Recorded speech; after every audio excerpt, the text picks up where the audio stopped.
Graça e paz, amém? Está todo mundo acordado?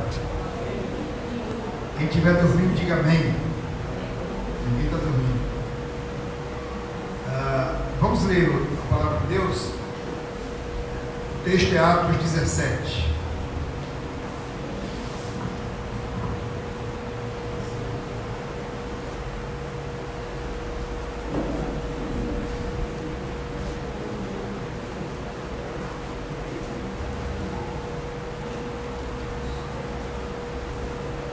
Atos 17.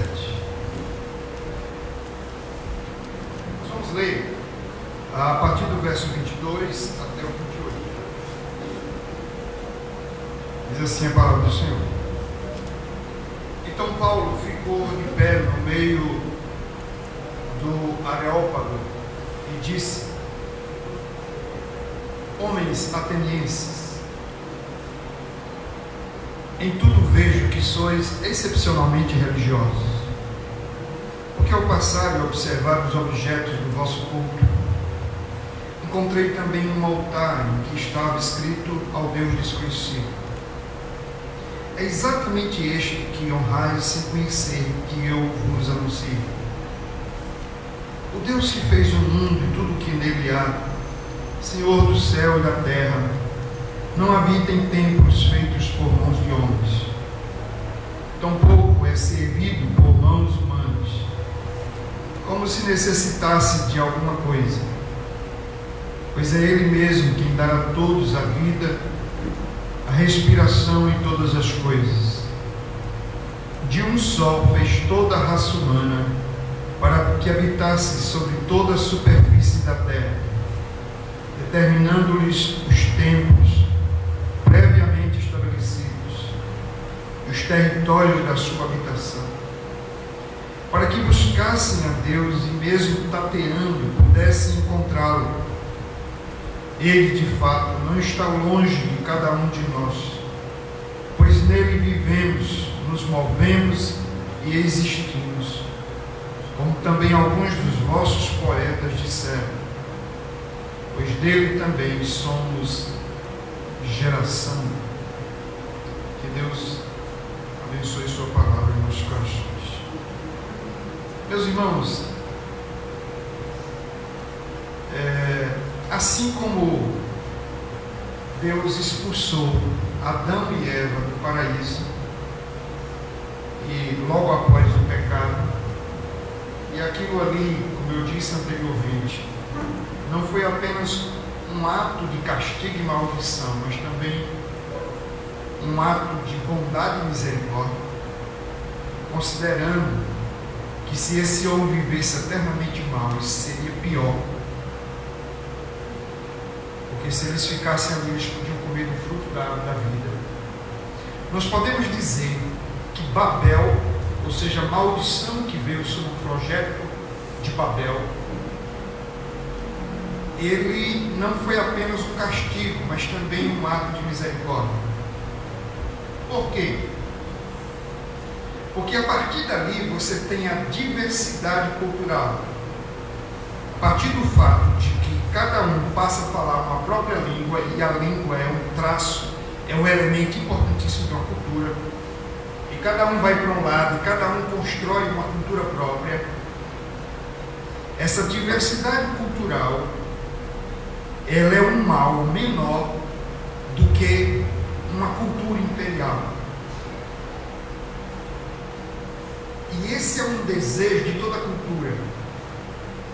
Ela não sabe conviver com as diferenças da outra cultura, e ela pressupõe que ela deve dominar aquela outra cultura e impor a sua cultura. Não é assim? Esse é o elemento que você vai encontrar pelo decorrer da história. Os desejos de uma nação de conquistar outra nação, de se apoderar de outra nação, a gente sabe, é fruto da síndrome de Lúcifer, desejo desenfreado pelo poder. Mas o elemento ideológico usado para justificar esse domínio é o seguinte: é que tem coisas boas na minha cultura que aquela cultura não tem, e a única maneira de eu fazê-los e experimentar isso aqui é eu controlando. Pois bem, essa diversidade cultural, ela é importante para que não tenhamos um mundo dominado por uma só nação e por uma só cultura. E seria ainda mais maléfico. Só há um lugar em que o domínio de todas as culturas sobre uma só vai ser benéfico. É quando o Senhor consumar o seu reino sobre a terra. Porque aí nós teremos os valores do reino dos céus. Dito isso, eu queria pensar o seguinte: de que maneira o Evangelho pode ser a resposta para essa diversidade cultural que surge a partir de Babel? Observe que o propósito de Babel era antropocêntrico, era a glória do homem, não era a glória de Deus. E Babel tem um negócio. Deus disse que era para construir um projeto horizontal, em que o homem ia se multiplicar e encher a terra. Babel se verticaliza. A gente vai chegar ao céu. Em Pentecoste, a gente já tem um sinal de que a redenção está chegando. Porque se em Babel as pessoas passam a falar várias línguas e há uma confusão que ninguém se entende, em Pentecoste há tradução simultânea e todos conseguem ouvir na sua própria língua. O Evangelho, então, se manifesta no dia de Pentecostes como uma resposta para a confusão que existe entre as culturas.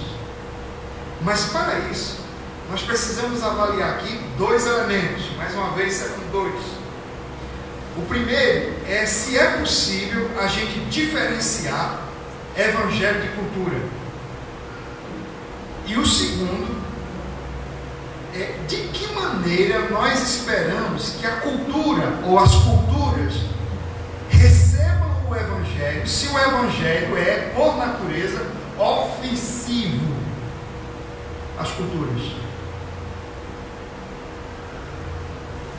Duas coisas que não são fáceis: diferenciar Evangelho de cultura. Eu estou falando de um fato histórico, porque historicamente os missionários tiveram dificuldade de sair da sua cultura e levar o Evangelho para outra cultura e deixando sua cultura, e muitos às vezes pregaram mais a sua cultura do que o próprio Evangelho.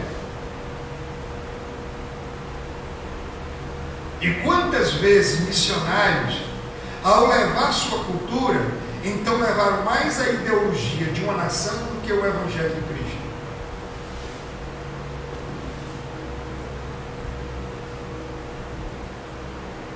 Até hoje, eu fui pregar outro dia num lugar e o pastor disse: olha, eu gostei muito da sua pregação, eu queria que você voltasse aqui, mas da próxima vez traga a gravata.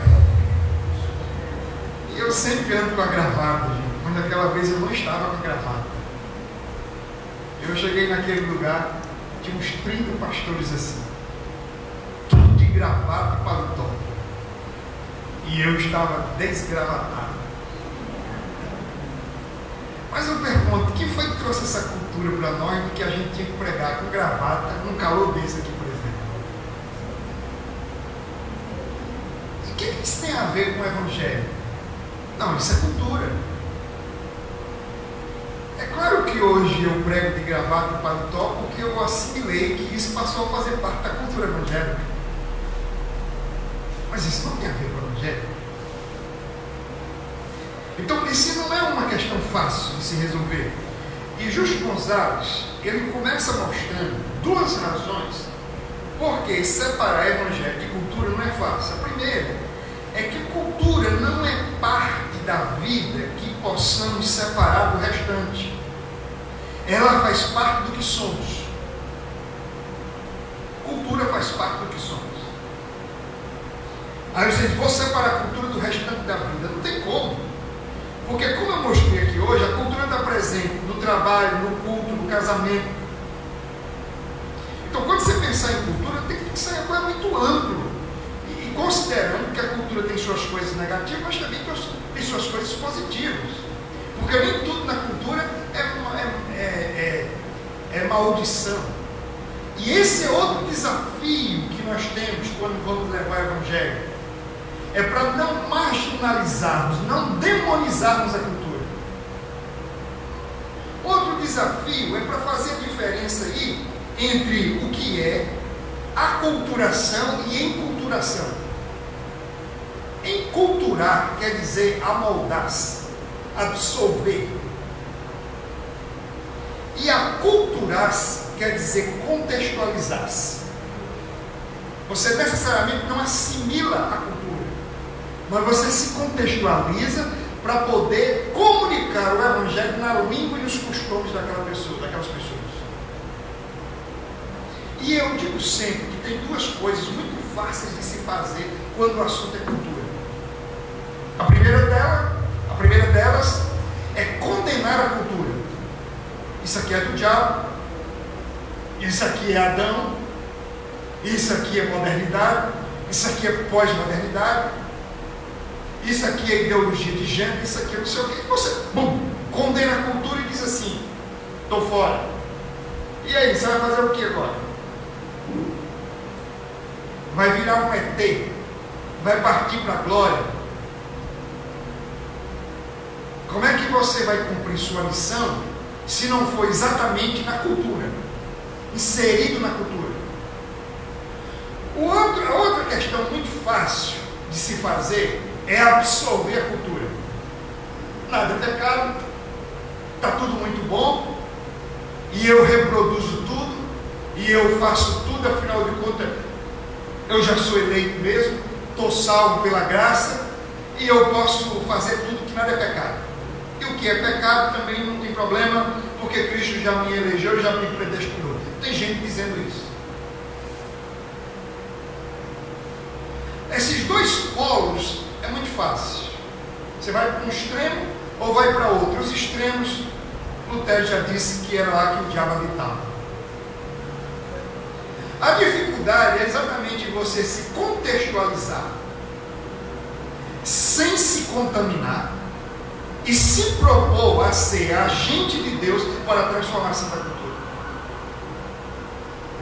Então, para fazer isso, é preciso primeiro diferenciar o que é evangelho e o que é cultura. A segunda razão que o Justo Gonzalez apresenta para dizer que não é fácil diferenciar evangelho de cultura, é que ele diz que o próprio evangelho está, de alguma maneira, inserido na cultura. De que maneira? Considerando que Deus se humanizou, falou uma língua, assumiu uma cultura, se inseriu numa cultura, e é exatamente nesse contexto cultural que o Evangelho é revelado e apresentado. Não é por acaso que quando nós vamos traduzir a Bíblia desses contextos, desses contextos em que ela foi escrita, a gente precisa fazer uma reinterpretação. Senão a gente não vai entender, nós que estamos aqui, uma outra cultura. E você vai observar que, embora o Evangelho seja apresentado num primeiro momento numa cultura judaica, ao longo do tempo ele foi fazendo uma transição para a cultura gentílica. E isso foi extremamente doloroso. Não foi uma coisa de ser fácil de ser feita. Observe que o grandes dilemas que estão no Novo Testamento é exatamente por conta dessa transição.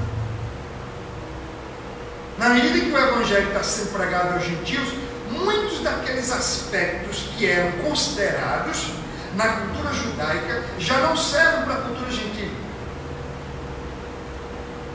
Nós vamos dar aqui exemplos. E obviamente que ninguém conseguiu fazer isso com mais precisão, com mais integridade, com mais zelo e fidelidade ao conteúdo do Evangelho do que o apóstolo Paulo. Mas o que estou dizendo é que nós estamos numa cultura que, dada a velocidade da ciência, dada a instrumentalidade dos meios de comunicação, das mídias sociais, essa cultura muda com uma dinâmica absurda. E todo dia nós temos o desafio de tornar o Evangelho, de comunicar o Evangelho, de torná-lo aceitável dentro dessa cultura. E ainda que essa ação de tornar o Evangelho aceitável é uma ação da soberania de Deus e do auxílio do Espírito Santo, a gente olha para o Novo Testamento e vê que os missionários não foram indiferentes à responsabilidade que eles tinham de comunicar o Evangelho de modo tal que esse Evangelho se tornasse compreensível.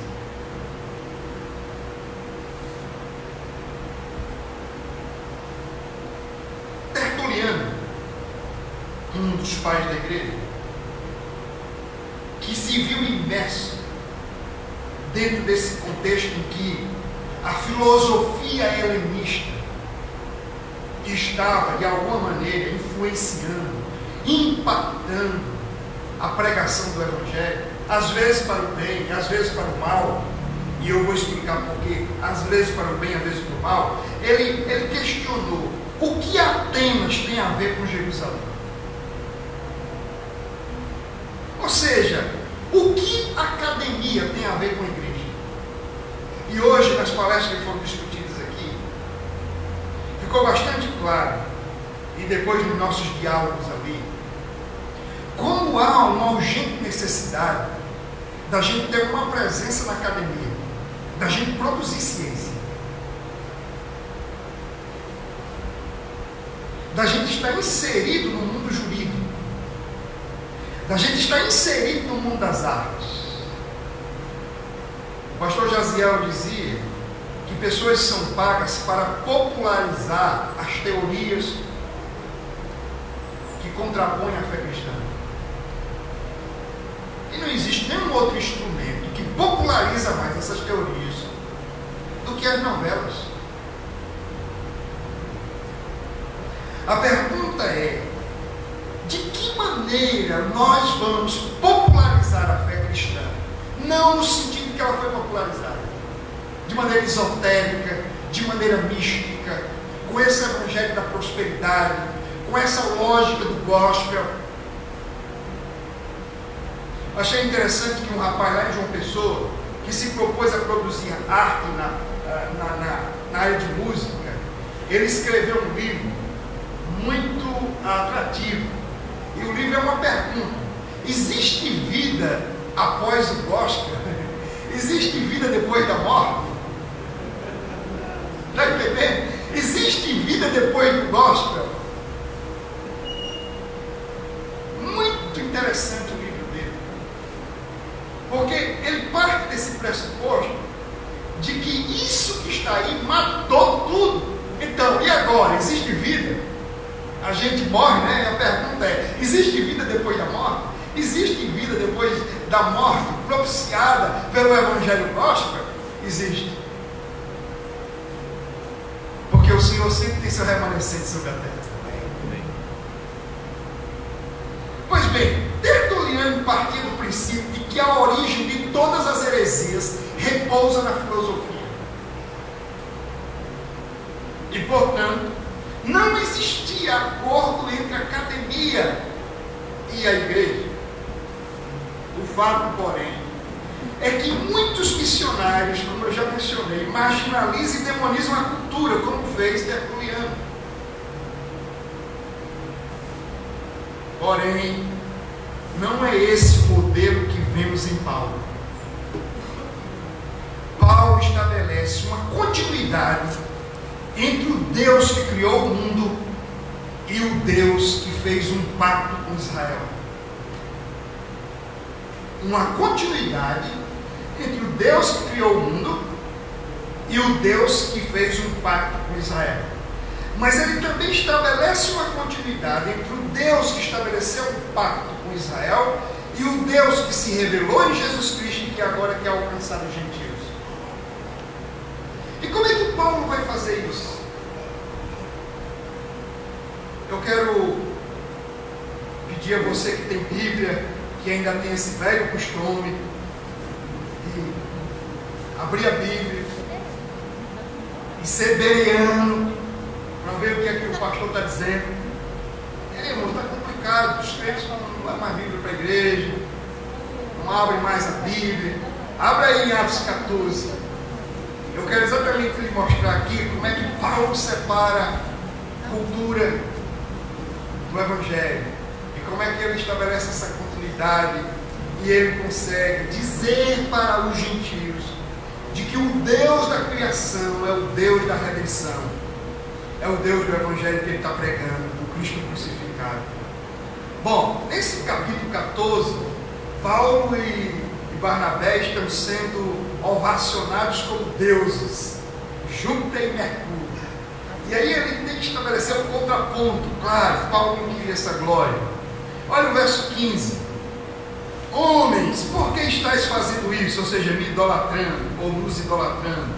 Nós também somos homens, da mesma natureza que a vossa, e vos anunciamos o Evangelho para que vos afasteis dessas práticas inúteis e vos volteis para o Deus vivo, que fez o céu, a terra, o mar e tudo o que neles há. Observe que Paulo está dizendo o seguinte: vocês confiam em deuses que não são deuses, e vocês têm capacidade de construir deuses de uma hora para outra, mas o Deus que eu prego é o Deus vivo, que fez o céu, a terra, o mar e tudo o que há neles. Aí ele prossegue no verso 16: nos tempos passados ele permitiu que todas as nações andassem por seus próprios caminhos.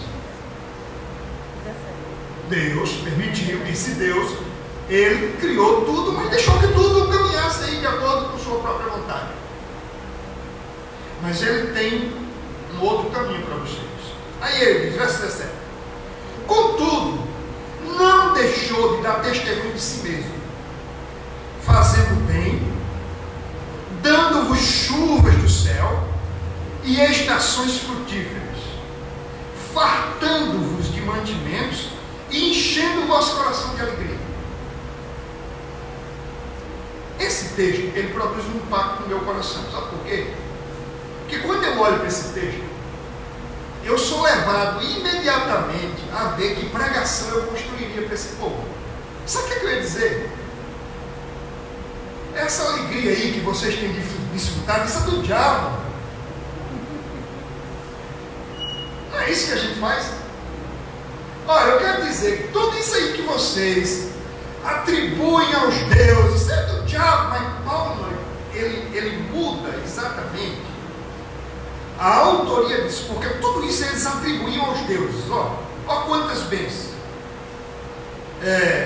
O bem, chuvas do céu, estações frutíferas, fartando-vos de mantimento, enchendo o vosso coração de alegria. O que Paulo está dizendo? Tudo isso que vocês atribuíam aos deuses, eu quero dizer, é obra do Deus que eu estou pregando. Essa alegria que em algum momento vocês experimentaram, quem produzia era Deus. E esse é o Deus que eu estou pregando.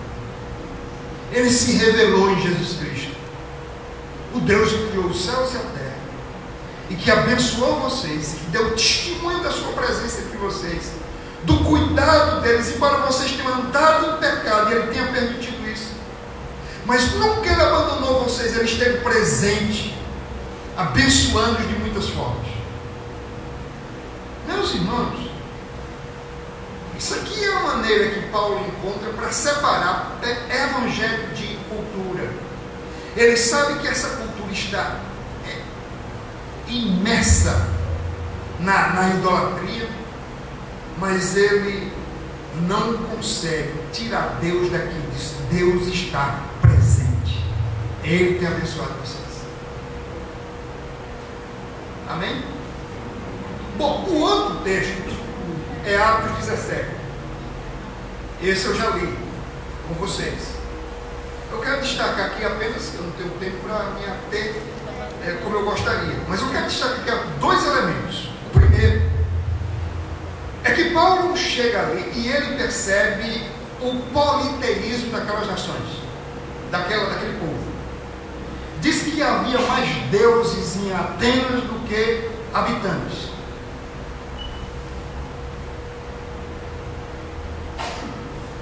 E aqui eu quero que vocês entendam uma coisa. Muitos cristãos eram mortos acusados de ateísmo. Uma vez que eles não criam nos deuses dessas pessoas, eles eram tidos como ateus. Você imagina se Paulo chega ali em Atenas e ele diz assim: eu quero dizer para vocês que todos esses deuses aqui são falsos e eu não creio em nenhum deles. Paulo seria condenado como um ateu, como Sócrates foi, como muitos cristãos vieram ser. Então ele tinha que declarar sua fé, pelo menos em um daqueles deuses. E ele fez isso. E fez isso sem contrariar sua fé. Ele disse: olha, eu estava observando, vocês têm deuses para tudo, tem altares para cada deus, tem um altar para cada deus, e eu vi que entre os deuses de vocês tem um que é chamado ao Deus desconhecido, que é chamado de Deus desconhecido. Pois bem, eu queria dizer uma coisa para vocês. Eu tenho uma identificação com vocês,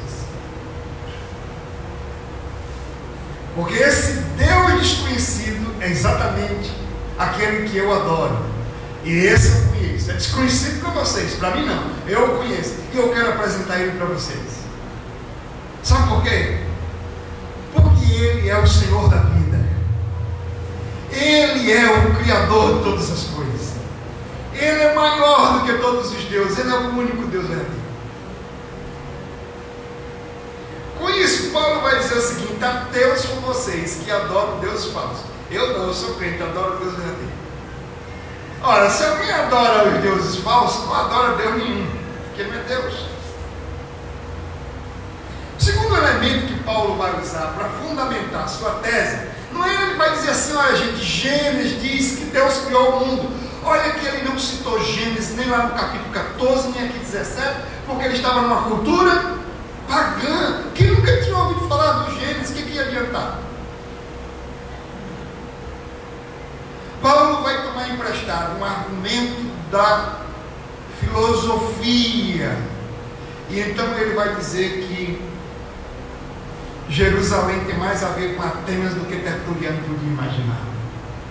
Olha o que ele vai dizer no verso 28.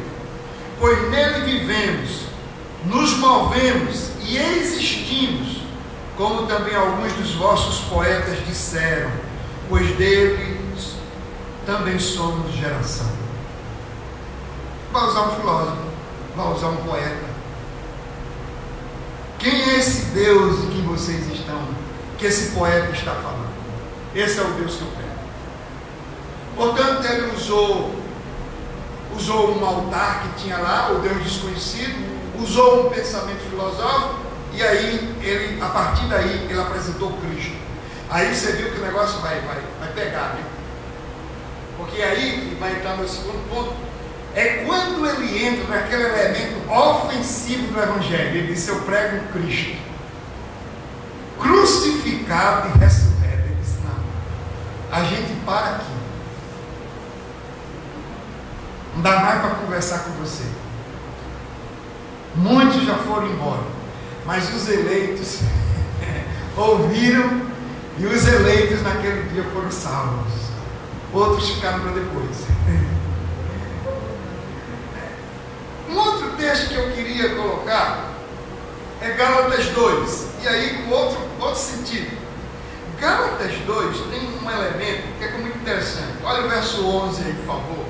Você que já abriu a Bíblia em Gálatas 2, verso 11. É aquele episódio envolvendo Paulo e Pedro, que Paulo corrigiu Pedro e chamou ele de hipócrita, o repreendeu publicamente, e Pedro nem com raiva ficou, porque era crente. Os crentes hoje não aceitam ser repreendidos, mas Pedro, que era o Papa, gente, olha, já vê que ele não é papa infalível, viu? Porque se fosse infalível não teria errado aqui. Errou, pecou. Então já desfaz o argumento da igreja que o homem era papa. Se era papa, era só papa figo, porque era infalível, era falível. Olha só, esse texto então, Gálatas 2:11. Quando, porém, Cefas chegou a Antioquia, eu o enfrentei abertamente.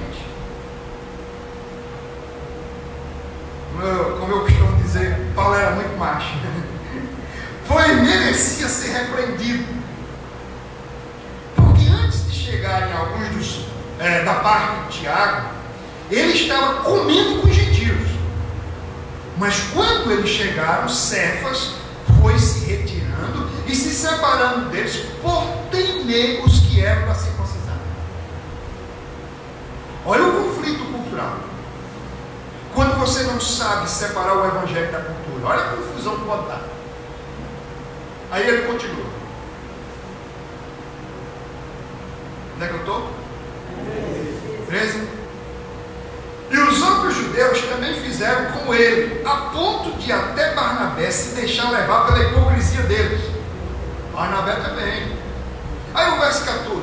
Mas quando vi que não agiam corretamente, conforme a verdade do evangelho, disse a Cefas na frente de todos: se tu, sendo judeus, vive como gentios e não como judeus, por que obriga os gentios a viver como judeus?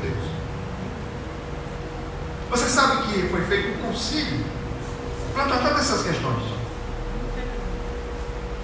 Porque agora que aconteceu aquele episódio da conversão de Pedro, né? A turma disse que é a conversão de Cornélio. É a conversão de Pedro. Pedro se converteu à missão.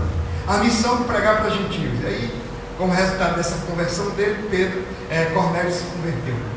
Mas o fato é que depois dali, abre-se um horizonte para os gentios.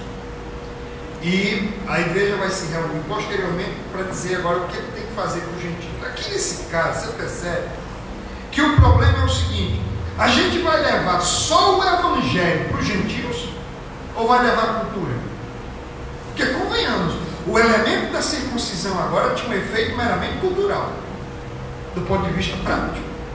Do ponto de vista teológico, apontava para os elementos do Novo Testamento, mas do ponto de vista prático tinha apenas uma conotação cultural. Mas aí eles estão preocupados: e aí, tem que guardar o sábado, tem que fazer isso, tem que fazer aquilo, dias, costumes, épocas e tudo mais, festas, rituais.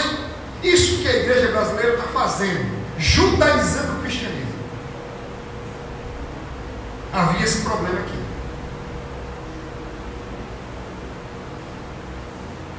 E Paulo vai dizer o seguinte: você, Pedro, se converteu ao cristianismo, abandonou as práticas judaicas e você quer impor esse fardo sobre os gentios. Qual a lógica disso? Então, meus irmãos, vejam que separar evangelho de cultura é preciso também ter coragem, é preciso ter firmeza. Mas eu tenho aí um outro texto, 1 Coríntios 11, verso 2 ao 6.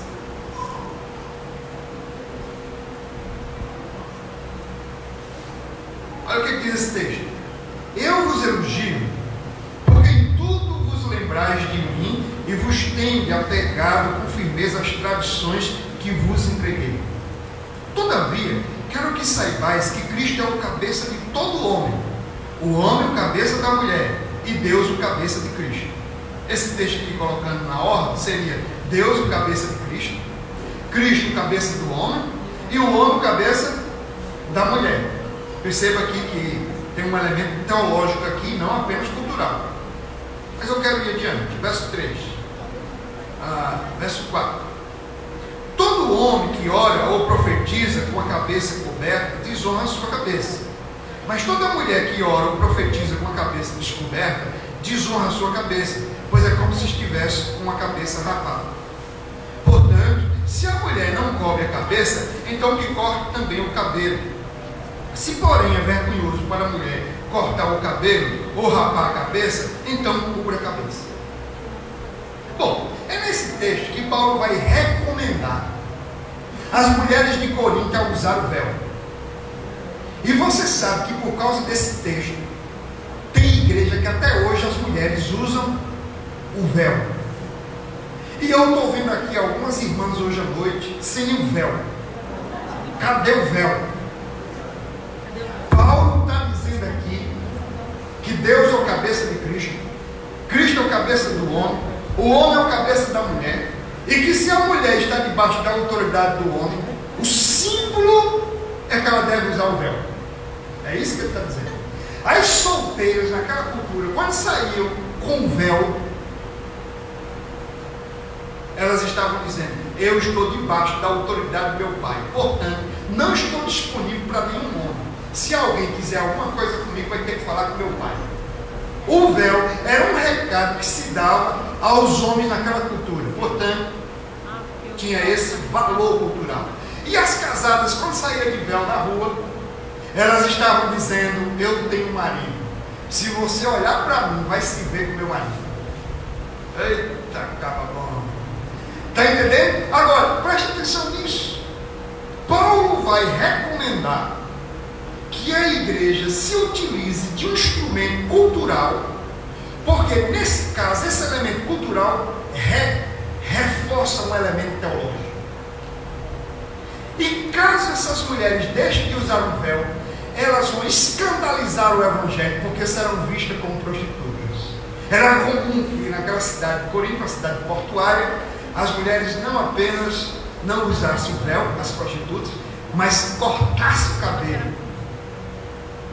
E com isso elas estavam dizendo para os homens: nós estamos disponíveis. Então imagina uma mulher crente saindo na cultura sem o véu. Agora eu pergunto: na nossa cultura isso tem esse valor? Então é preciso separar o evangelho da cultura. Observe que lá em Gálatas, Paulo diz: tira o elemento cultural, porque ele vai atrapalhar o evangelho. Aqui ele diz: continue com o elemento cultural, porque ele não atrapalha o evangelho, pelo contrário, ele reforça o princípio da autoridade do homem sobre a mulher, do pai sobre a filha. E essas questões são muito importantes, porque quando a gente não entende essas coisas, e aí você percebe que tem uma questão hermenêutica em todos esses textos, que é preciso interpretar o luz do contexto, a gente faz besteira. Bom, eu vou um pouquinho adiante, e agora eu quero exatamente chegar aqui no prólogo do Evangelho de João. Não vou ler porque é um texto conhecido. Mas o que é que diz o prólogo? O prólogo vai dizer que o Jesus Cristo, segunda pessoa da Trindade, que é Deus, estava com Deus, ele é o Logos. O Logos. Olha, João não tomou emprestado dessa terminologia de chamar a segunda pessoa da Trindade de Logos. Ele não usou essa expressão no judaísmo. Onde é que ele foi buscar? Ele foi buscar em Atenas. Ele foi buscar na Grécia. Tomou emprestado da filosofia. Talvez muito particularmente do estoicismo, que fazia uma defesa acalorada a respeito do Logos. Batista Mondin vai dizer que o Logos para eles, sabe o que era? Era provedor, criador, sustentador. Portanto, quem é o Logos? A palavra, o discurso. Os filósofos gregos estão atribuindo que o Logos tem esse poder. Mas mais, o David Prater vai dizer o seguinte, que a especulação filosófica acerca do Logos é a questão de como o conhecimento é possível. Como é que é possível esse contato entre o homem e o objeto do conhecimento? De repente você olha para o objeto do conhecimento e você o conceitua e você constrói ali uma teoria, um conceito e define aquele objeto. Como é que você pode construir isso?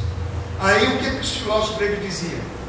Esse elo entre a mente e o objeto de estudo só é possível por causa do Logos. O Logos está tão presente no mundo quanto presente no homem. E portanto, o conhecimento só é possível por causa do Logos. O mundo só é possível por causa do Logos. O conhecimento só é possível por causa do Logos. E tudo que você faz é por causa do Logos. O que é que João vai dizer? Escrevendo ele para gentios. Eu queria dizer uma coisa para vocês. Esse Logos a quem vocês atribuem tudo, a possibilidade do conhecimento, a sustentabilidade de todas as coisas, esse Logos se fez carne e habitou entre nós, e nós vimos a sua glória, glória como do Pai. Todas as coisas foram feitas por ele, sem ele nada foi feito sem fez. Ele precede todas as coisas. No princípio ele já era. Observe que ao mesmo tempo que ele usa a cultura para comunicar Jesus, ele desconstrói um elemento essencial daquela cultura. Porque ele está dizendo, o verbo se fez carne. E se tinha uma coisa que não cabia, era você imaginar que alguma coisa bom e perfeito pudesse assumir a matéria, já que a matéria, na percepção dos gregos, era má. E ele disse, olha, apesar da materialidade assumida por ele, ele se corporificou, se encarnou, mas a gente olhou para ele, testemunhou que ele ainda assim era cheio de graça com verdade. Ou seja, separar a cultura do Evangelho é usar a cultura para comunicar o Evangelho sem comprometer as verdades do Evangelho. É aí onde acontece o confronto do Evangelho com a cultura, mas de maneira inteligível. E isso os apóstolos faziam com a graça de Deus. A minha pergunta, meus irmãos, quando eu leio isso, é de que maneira nós podemos comunicar o Evangelho a essa cultura sem comprometê-lo, porque o que a gente vê é que todos aqueles que se aventuram a abraçar a cultura decidem sacrificar o Evangelho no altar da própria cultura. Mas por outro lado, às vezes a gente está pregando o Evangelho de uma maneira que ninguém entende.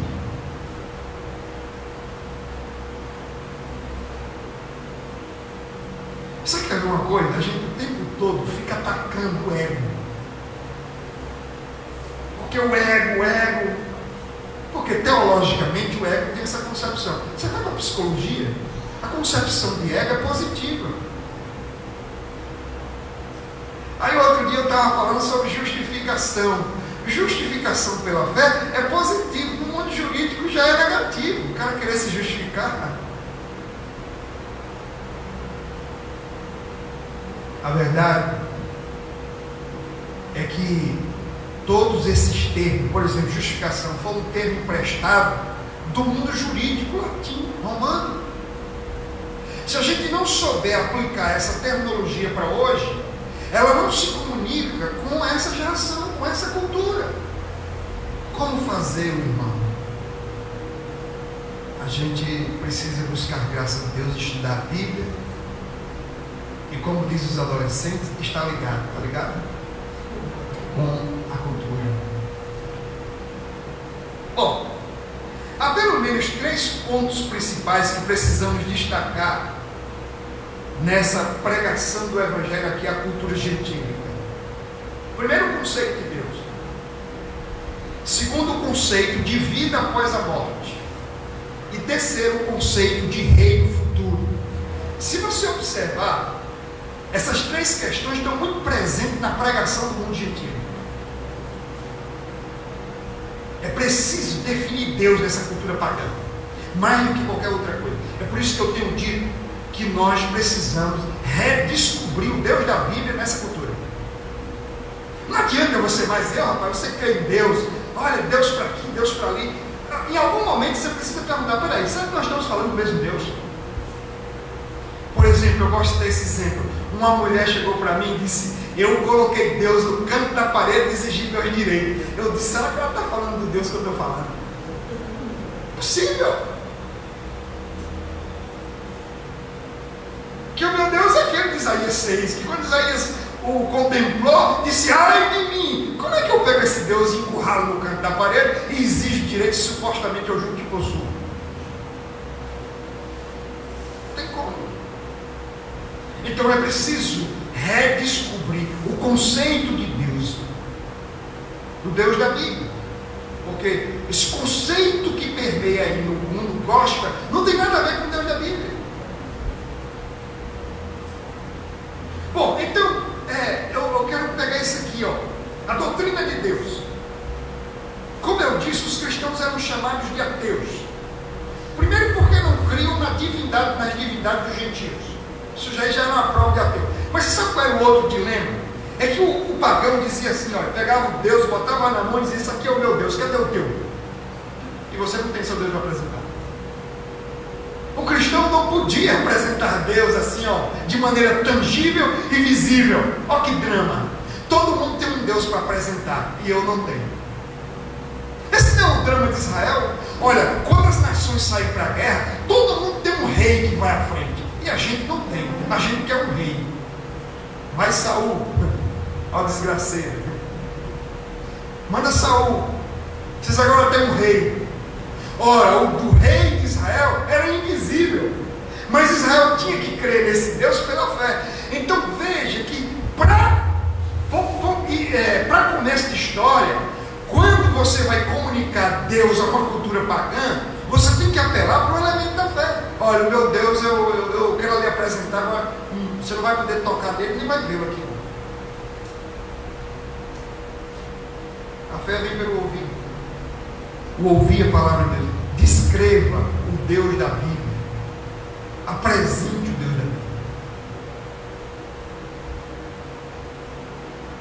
É dito, meu, que muitos cristãos, como por exemplo Policarpo, quando ele foi morto, a multidão bradava: morram os ateus, morram os ateus. Como é que os cristãos, eles iam então apresentar Deus nessa cultura em que eles eram tidos como ateus?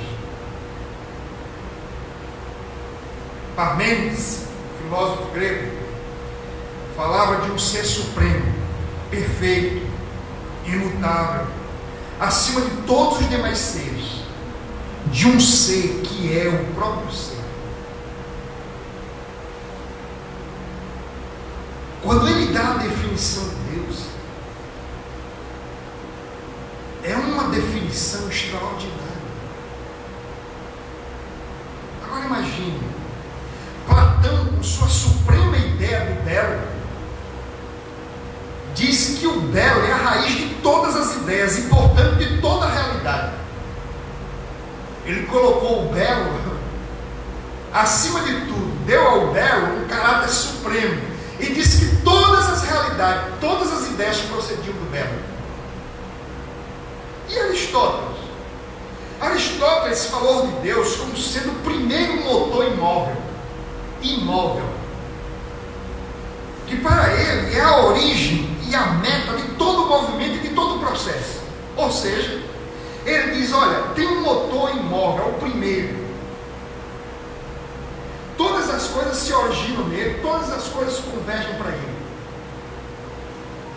Ele é a causa não causada. Todas as coisas foram causadas por ele e ele não foi causado por ninguém. Olha, com a ideia de motor imóvel, ele está dizendo que esse Deus é imutável. Ele não é movido por nada nem por ninguém, mas ele é a causa de si mesmo. Isso, meus irmãos, foi o que Deus disse a Moisés: eu sou o que sou. Ou seja, eu subsisto em mim mesmo. Eu sou autossuficiente, eu sou autônomo. Quem pode dizer isso? Pois bem, sabe o que os cristãos diziam quando eles tinham que apresentar esse Deus? Muitos deles diziam: olha, o meu Deus é aquele de quem Parmênides falou. Perfeito, imutável, o ser supremo. É aquele de quem Platão falou, o belo, de quem procede todas as ideias e toda a realidade. Aquele de quem Aristóteles falou.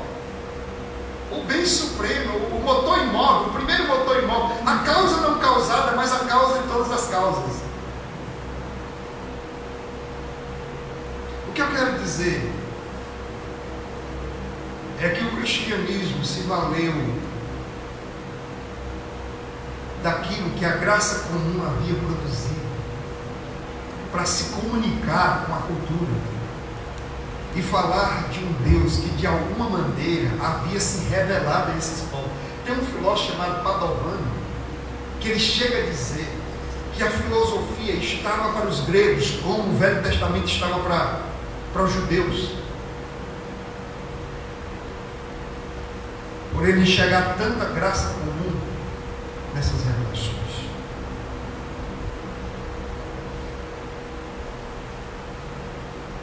A segunda questão aqui é a promessa da vida depois da morte. Por que os cristãos falavam disso para um mundo gentil? Era loucura aos olhos da cultura gentílica que os cristãos estivessem dispostos a ofertar a vida presente em favor da vida futura. É loucura. Esses cristãos dizem que querem morrer, estão dispostos a morrer porque tem uma vida futura. Como é que entra isso? Sócrates morreu serenamente, pois acreditava que a sua alma permaneceria intacta. Muitos dos argumentos de Platão em favor da vida após a morte se tornaram argumentos cristãos. Você sabe que Agostinho, um dos maiores teólogos, era platônico e que de alguma maneira ele absorveu muito da cultura platônica, por exemplo, para construir a ideia da iluminação. Que o Espírito Santo ilumina você a entender as coisas. Isso em Platão é a luz que vem do mundo das ideias, que na realidade passa pela filosofia. Ele vai dizer: essa luz é o Espírito Santo. É Ele que me ilumina a minha mente.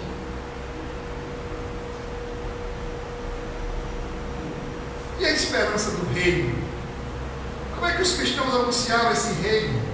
Mais uma vez a doutrina platônica ajudou. Sabe por quê? Platão dividiu a realidade em dois mundos. O mundo das ideias, o mundo supra-som, o mundo perfeito e o mundo ideal.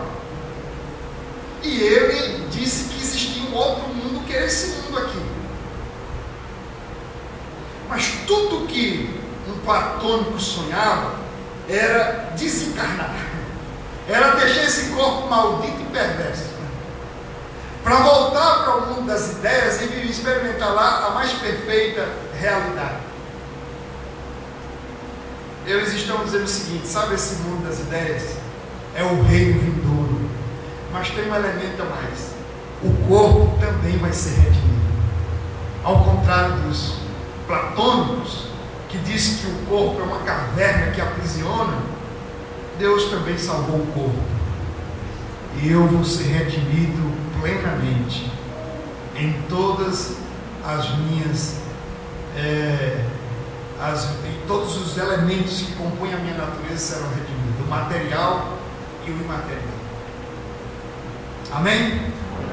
Bom, gente, eu quero concluir com minha segunda questão. Espero ser mais breve, que é o seguinte: é preciso estar ciente de que o Evangelho, em sua essência, é uma grande ofensa a qualquer cultura.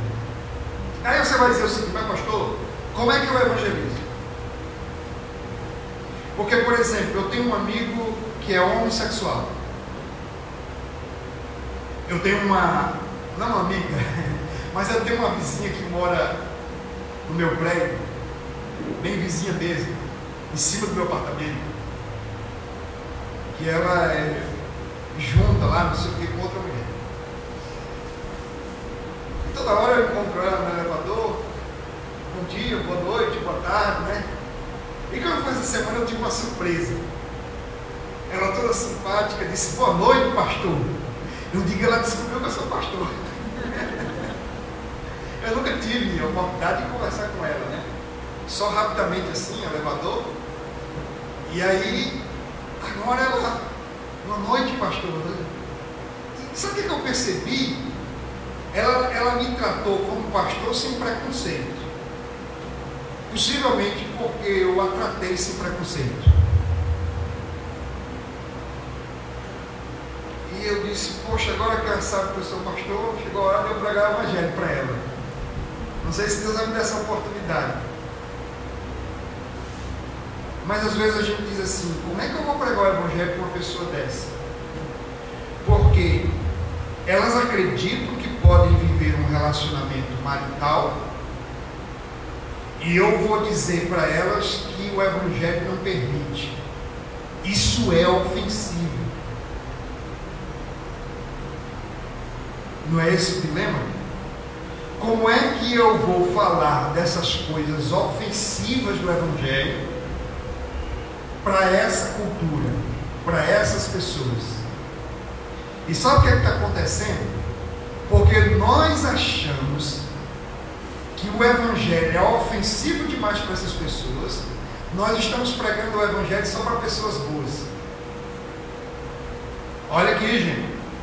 Você está com a cabeça baixa, levante para você ver minhas aspas. Não existem pessoas boas.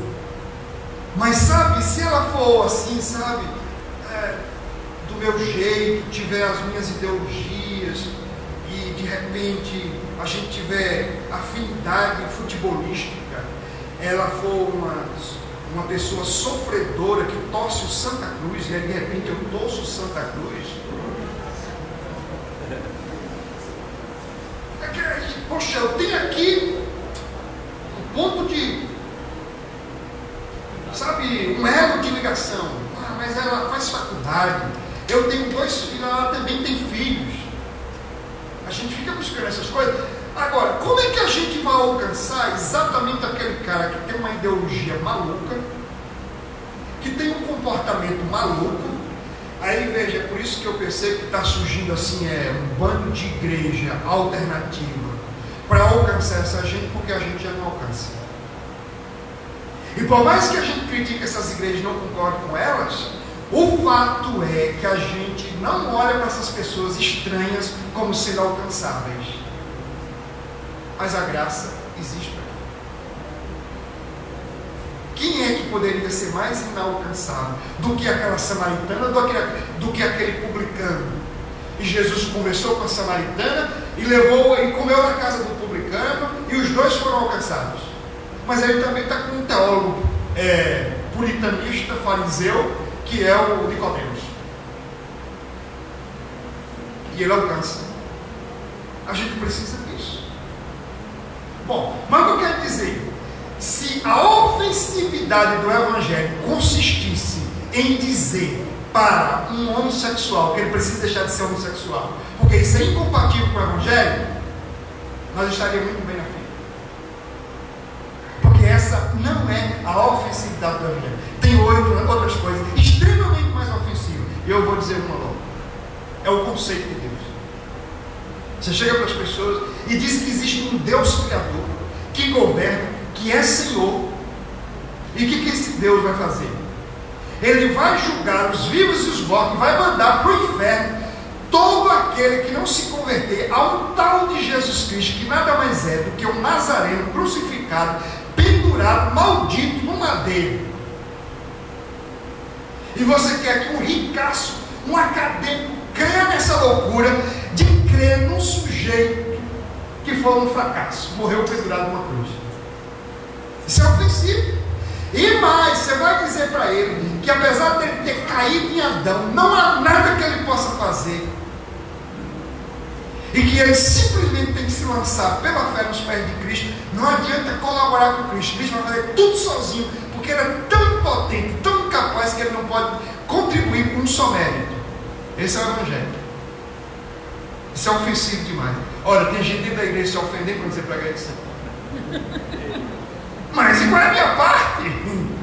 E como é que fica a minha glória nesse negócio? Se não tem nada para eu fazer. E aí as caveiras de Arminio começam a se tremer lá.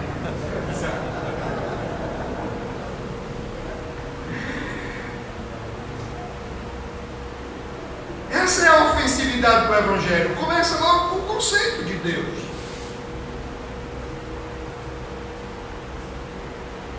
Aí você diz: olha, esse Deus vai mandar uns para o inferno e outro para o céu. Supra. Disse: mas como? Como é que Deus pode ser tão bom, amoroso e mandar um pecador para o inferno? pessoas boas para o inferno. Já prestou atenção? Ninguém quer nada com Deus, ninguém quer nada com o céu, mas quando o miserável morre, já arrumaram lugar para ele. Agora ele está lá no céu. Se for um cachaceiro, vamos dizer, agora ele está tomando uma no céu.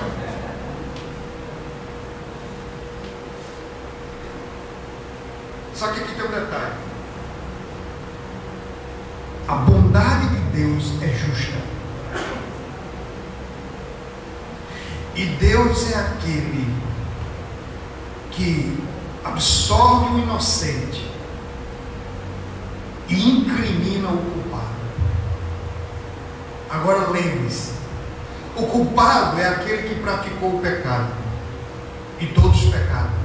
E o inocente é aquele que teve sua dívida paga, não por ele, mas por Cristo. Isso significa dizer que decididamente o Evangelho é uma ofensa, porque essas coisas não entram na cabeça do pecador, a menos que o Espírito Santo coloque.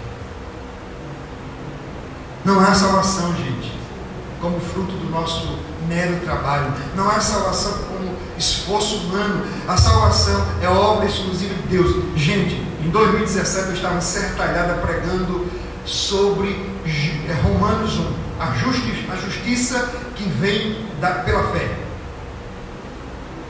a justificação pela fé.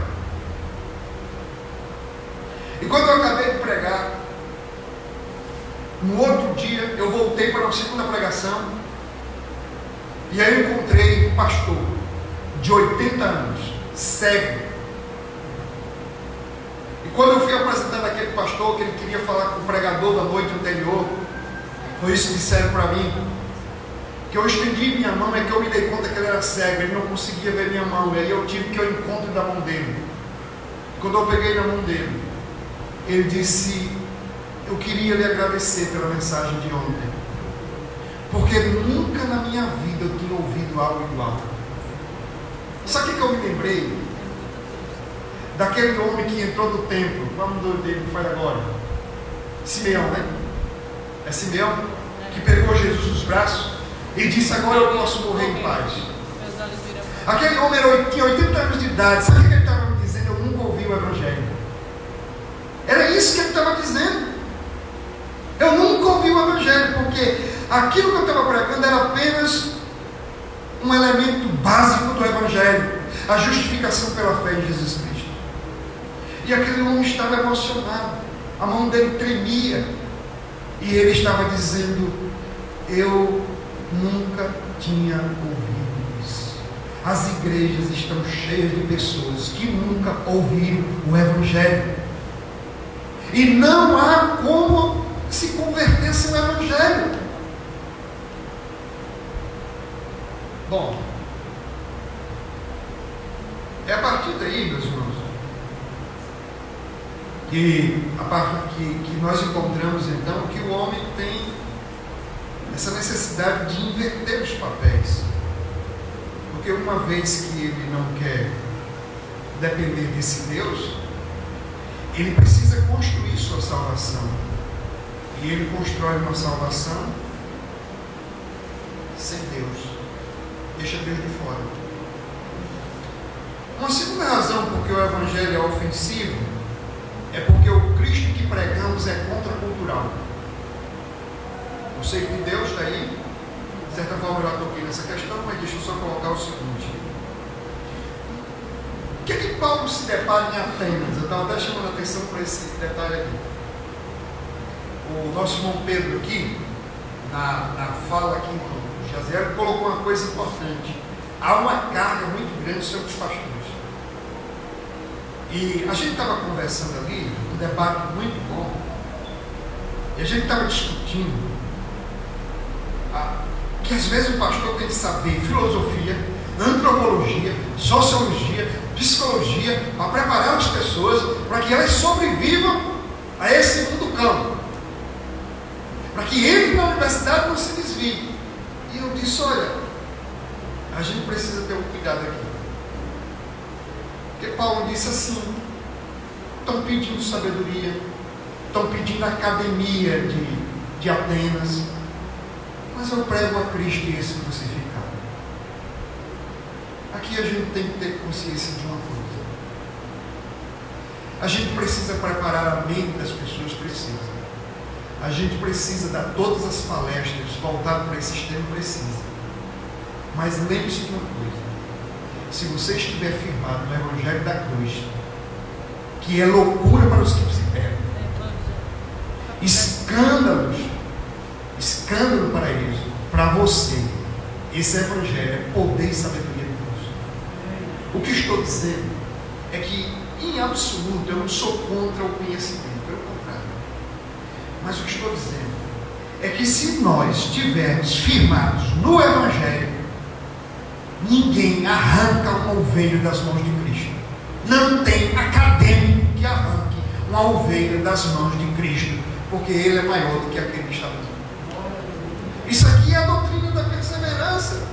Então, o problema é que essas pessoas estão entrando para a universidade sem Evangelho, sem Bíblia, sem convicção de salvação, sem novo nascimento. Porque nossas igrejas estão cheias de igrejados, assim como o mundo está cheio de desigrejados. Igrejados que também não conhecem a Deus. Então, queridos, qual é a ofensa do Evangelho? Observe uma coisa: Jesus começou a perdoar pecados, e as pessoas disseram: isso é uma ofensa. Quem pode perdoar pecados tão Deus? Isso é uma blasfêmia. Mas depois Jesus aparece assim dizendo: eu sou o caminho, a verdade e a vida. Tem alguma coisa mais ofensiva essa cultura do que você dizer que entre todas as religiões, entre todas as nações e culturas, só existe um que é capaz de levar você a Deus? Jesus Cristo, justamente aquele que morreu numa cruz. Isso é loucura. Eu vi um grande pregador brasileiro aqui que fez história nos anos 90 dizer: Jesus Cristo é o meu Salvador, o meu, mas eu acredito que existem outros, cada um pode ter o seu.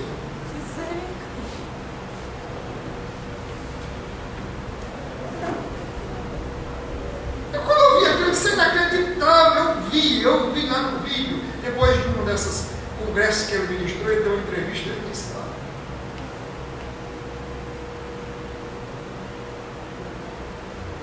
outro dia eu encontrei com outro pastor e disse: olha, eu não evangelizo mais porque eu não acredito que minha religião seja superior à dos outros e que eu tenho o direito de impor minha verdade sobre a dos outros. Eu disse: como é que é, rapaz? Aí eu pensei para cá e disse: rapaz, às vezes eu acho que eu estou endoidando. Ele disse: está muito bem.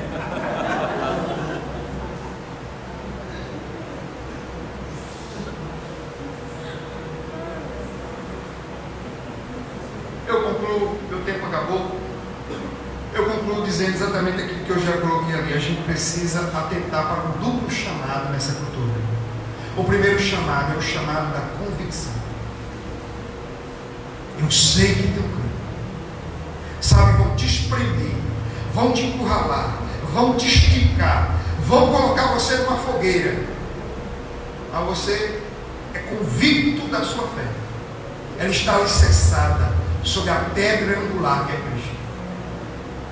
Ela está fundamentada nas Escrituras.